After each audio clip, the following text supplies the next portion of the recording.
Muito bem, agora eu queria falar com ele, o homem que sabe absolutamente tudo dos bastidores de Brasília, faz o Jornal da Manhã conosco. Fala, Zé, você tá bem, cara? Muito bem, é bom te ver aí, viu, Paulo? É mais descontraído, a revista matinal muito boa aqui, um bom papo, né? Zé, conta um pouquinho para nós, como é que fica essa história aí do Ministério da Saúde? Tem chance do Pazuello ser efetivado no cargo? Sabe que tem?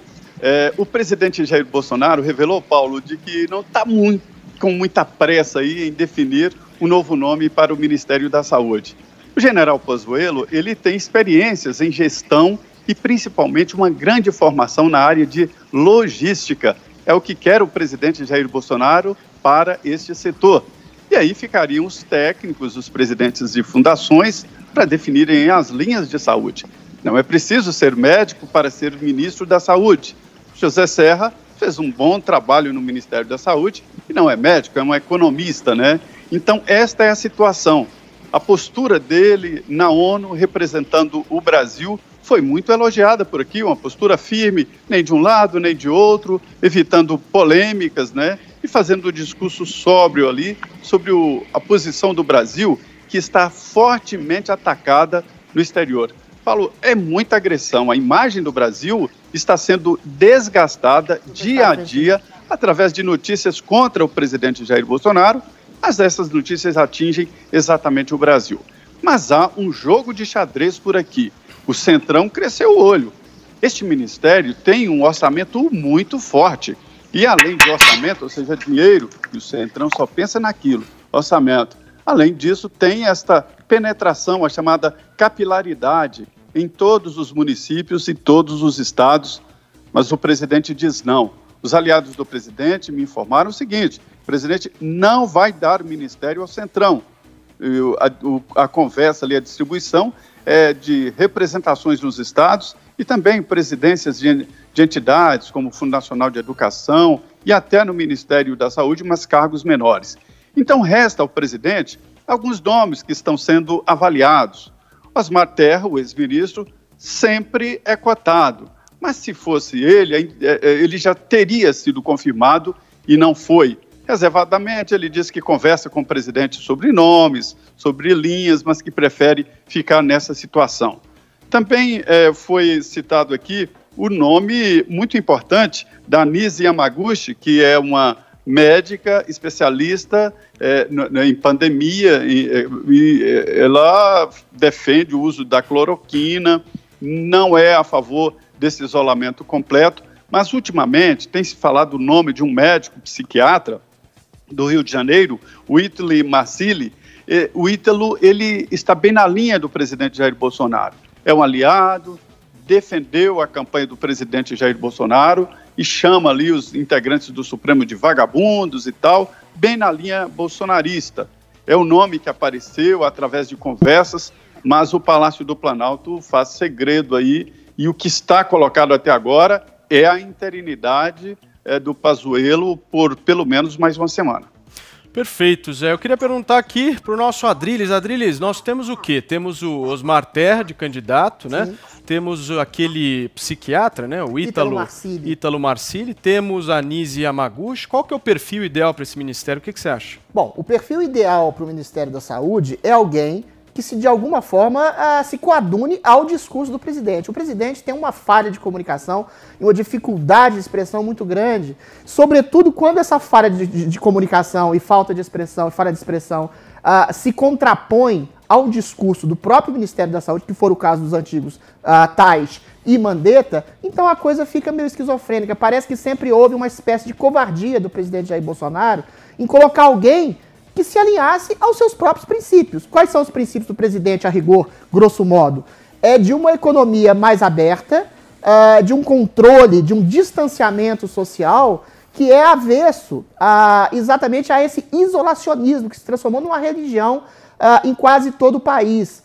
O Brasil, meu caro Paulo, são vários estados, são várias regiões, vários contrastes. Em algumas, o vírus sequer chegou. Em 80% das cidades, o vírus não chegou. E aí você estabelecer esse isolamento horizontal, radical, por meses, na maioria dos estados e das cidades, cria exatamente um problema que é pior, de depressão, de angústia, de depressão econômica, de ruína, de recessão. Ou seja, o que o presidente tem que escolher como ministro da Saúde é alguém que se coadune a esse discurso e que o profira de uma maneira mais delicada e mais completa. Eu votaria na Nise, porque o Ítalo é muito incisivo, ele vai contrapor, de certa forma, de maneira muito agressiva, as recomendações médicas mais gerais da OMS. A OMS, em grande medida, está começando a ser desacreditada porque ela baseou os seus estudos de projeção no Imperial College, que são todos absolutamente equivocados em seus prognósticos, em suas projeções. Então o Bolsonaro tem que comprar essa briga e colocar um ministro da Saúde que, infelizmente, vai ser uma espécie de rainha da Inglaterra, né? Porque a gente tem que lembrar que os poderes do presidente e do próprio Ministério da Saúde estão alijados pelo próprio STF, que deu aos estados e aos municípios ampla liberdade para combater da maneira que bem entenderem o vírus. E esse é um problema. Agora, o Ministério da Saúde, o ministro da Saúde, tem uma importante participação nesse processo de vocalizar exatamente isso que o presidente fez de maneira tão ruim, ou seja, de uma abertura gradual da economia, com responsabilidade, com distanciamento social, porque essa curva de achatamento que viria com esse isolamento mais radical, para criar mais EPIs, para criar mais leitos de UTI, não veio. Infelizmente, a gente vai ter, e isso é muito complicado, que reabrir a economia daqui a pouco, senão a gente vai causar uma ruína. Eu lembro que cada ponto de desemprego equivale a quase 30 mil mortes por ano, segundo o estudo da revista Lancet. A gente vai ter que reabrir e vai ter que enfrentar o vírus. Como foi feito exatamente em outros países, a gente vai ter que segurar o chifre pela mão. E para isso a gente precisa de um discurso de um ministro da Saúde que seja alinhado com o do presidente também. Perfeito, senhor Adriles. Agora, Zé, eu queria insistir nesse papo em relação a esse novo ministro que vai vir, no seguinte sentido, Zé, eu estou tentando, vou ser sincero contigo, tentei, mas não consegui entender a razão do porquê que o presidente Bolsonaro não escolhe um ministro da Saúde que fale a língua dele. Eu não estou nem entrando no mérito aqui da questão do isolamento social, se tem que flexibilizar, não tem que flexibilizar. Não vamos nem entrar nesse papo, porque esse papo vai longe.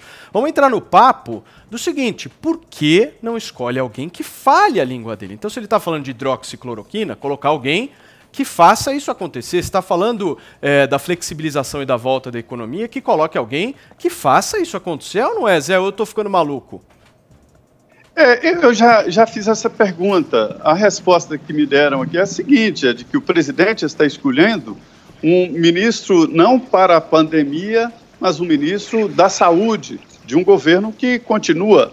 O presidente Jair Bolsonaro aposta que a pandemia ela será controlada em, no máximo, meses e pronto, a vida continua.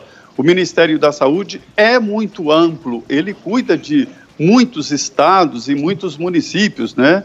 E se ele nomear o ministro da pandemia, em 2 meses a situação estará vencida pelos cálculos do presidente e aí a situação se complica. Ele colocou exatamente o Eduardo Pazuello como secretário executivo, o segundo no Ministério Antigo, para controlar essa história exatamente de fluxo, né? Que é muito importante essa experiência dele. O general, olha, essa história de que militar vive nos quartéis, perdidos de armas nas mãos e só marchando, isso é conversa para poeta. O militar, ele estuda. Para se chegar a um general, a ser general, é preciso muito curso de especialização e muito estudo. O general Pazuello, por exemplo, é um especialista em logística, que é tudo o que o Ministério está precisando. O que é preciso é que o governo federal estabeleça uma coordenação nacional, que foi perdida lá no Mandetta. O Mandetta perdeu essa oportunidade de no início, né, gerenciar, fazer a logística desse processo de combate à pandemia. E aí perdeu a mão, fica muito difícil recuperar agora. Veja bem que a Câmara e Senado aprovaram uma legislação de ajuda aos estados fora de controle do governo federal. O presidente, o ministro da Saúde, é que teria que comandar esse processo, inclusive com esse canhão, 120 bilhões de reais nas mãos para direcionar aos estados que estivessem tendo melhores resultados, ou seja, adotando políticas com melhores resultados. Então é isso, a dificuldade é definir um ministro da Saúde e não um ministro da pandemia. Perfeito, Zé. Perfeito. Agora, Adriles, eu queria continuar contigo aqui, que você fizesse uma avaliação, né, das posturas aí pós saída do ministério, tanto do Mandetta quanto do Nelson Teich. Como é que você acha que cada um deles está agindo aí no cenário e se algum deles está agindo politicamente ou não? Isso é uma pergunta retórica, né, Paulo?